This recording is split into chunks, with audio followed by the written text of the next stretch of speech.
Cha sốt tay ôn bong cứ chỉ trong càng nghĩ là bao nhiêu ICC để chiếm chậm đồ muối sau đó cầm sẽ có chia lại của mình tùng bìnhตัวแต่ ôn ai chui này nông luôn bạn này theo ôn ចាបងជំរាបសួរបងសូមជំរាបសួរនាងខ្ញុំឈ្មោះលីគឹមលៀងបច្ចុប្បន្នជានិស្សិតឆ្នាំទី2នៃ Department វិស្វកម្មជីវសាស្ត្រនៃមហាវិទ្យាល័យវិស្វកម្មសាកលវិទ្យាល័យភូមិន្ទភ្នំពេញ ចាតែហេតុអ្វីបានជាអូនជ្រើសរើសរៀនជំនាញនេះដែរអូន ចាបងអញ្ចឹងបានជាខ្ញុំជ្រើសរើសយកជំនាញវិស្វកម្មជីវសាស្ត្រហ្នឹងគឺដោយសារតែពេលអំឡុងពេលដែលយើងត្រៀមនៅក្នុងមុននឹងចូលទី12ហ្នឹងខ្ញុំមើលឃើញថាយើងចាប់ផ្ដើមដល់ពេលមួយដែលយើងត្រូវរើសជំនាញមួយដែលជាក់លាក់សម្រាប់បន្តការសិក្សានៅក្នុងថ្នាក់សាកលវិទ្យាល័យអញ្ចឹងទៅខ្ញុំចាប់ផ្ដើមមើលនិងស្វែងយល់ពីខ្លួនឯងទៅថាខ្ញុំចង់ទៅខាងណាខាងផ្នែកសង្គមឬក៏ខាងផ្នែកវិទ្យាសាស្ត្រអីអញ្ចឹងទៅអញ្ចឹងខ្ញុំមើលឃើញថាខ្ញុំចូលចិត្តខាងផ្នែកស្រាវជ្រាវខាងពិសោធន៍អីអញ្ចឹងទៅអញ្ចឹងក៏ខ្ញុំចាប់ផ្ដើម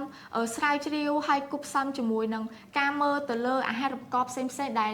ក្រសួងគាត់បានដាក់ឲ្យហ្នឹងខ្ញុំមើលឃើញទៅលើ Department វិស្វកម្មជីវសាស្ត្រហើយនៅពេលដែលខ្ញុំស្រាវជ្រាវបន្ថែមទៀតទៅលើ Department ហ្នឹងខ្ញុំមើលឃើញថាក្នុង Department គឺមាន field ប្លែកៗច្រើនមែនតើដែលយើងអាចថា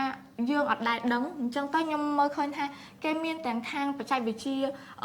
បណ្ដុះជាលិការុក្ខជាតិខាងបច្ចេកវិទ្យាមីក្រូបអីអញ្ចឹងទៅអញ្ចឹងខ្ញុំមើលឃើញថាខ្ញុំចង់ទៅខាងហ្នឹងខ្ញុំចង់រៀនខាងផ្នែកស្រាវជ្រាវខាងពិសោធន៍ហើយអីដែលខ្ញុំចាប់អារម្មណ៍ជាងគេហ្នឹងគឺទៅខាងបច្ចេកវិទ្យាមីក្រូបដែលខ្ញុំគិតថាខ្ញុំចង់ធ្វើទៅជាអ្នក research នៅក្នុងផ្នែកclinical ដូចជាខាងស្រាវជ្រាវផ្នែកវ៉ាក់សាំងផ្នែកថ្នាំអីអញ្ចឹងបងចាតែដល់ពេលដែលសិក្សាជំនាញហ្នឹងអូនមានផលវិបាកអីគេខ្លះ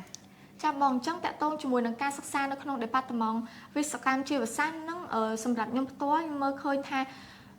ផលលំបាកមួយចំនួនដែលនិស្សិតអាចជួបប្រទះហ្នឹងទី1គឺតកតងជាមួយនឹងការដែលយើងរៀនមុខវិជ្ជាច្រើនក៏ដូចជាយើងត្រូវចំណាយពេលស្វ័យសិក្សាច្រើនដោយសារតែនៅក្នុង Department យើងហ្នឹងគឺយើងមានមុខវិជ្ជាច្រើនហើយគួបផ្សំនឹងទស្សនវិស័យរបស់Department ផ្ទាល់ហ្នឹងគឺចង់បណ្ដុះឲ្យសិស្សហ្នឹងមានការសិក្សាបែបស្វ័យសិក្សាឬក៏យើងហៅថា active learning អញ្ចឹង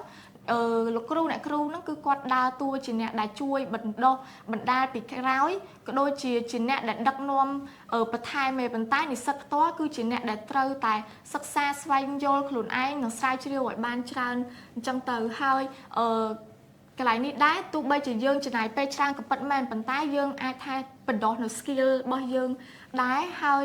challenge មួយទៀតហ្នឹងគឺតកតងជាមួយនឹងនិស្សិតដែលគាត់ចង់បន្តការសិក្សាហើយគាត់មានគោលដៅចង់រកឱកាសការងារក្រៅម៉ោងដើម្បីជួយសម្រួលដល់ការចំណាយនៅពេលដែលគាត់សិក្សាអញ្ចឹងទៅអញ្ចឹងនៅពេលដែលគាត់សិក្សានៅក្នុង Department វិស្វកម្មជីវសាស្ត្រអាចថាគាត់នឹងជួបផលលំបាករឿងហ្នឹងដែរដោយសារតែ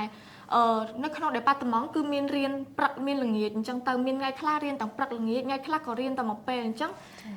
អាចថាគាត់ពិបាកនៅក្នុងការរកដែលម៉ោង fix មួយទៅធ្វើការនៅខាងក្រៅអីអញ្ចឹងទៅបងចាអរគុណចាបង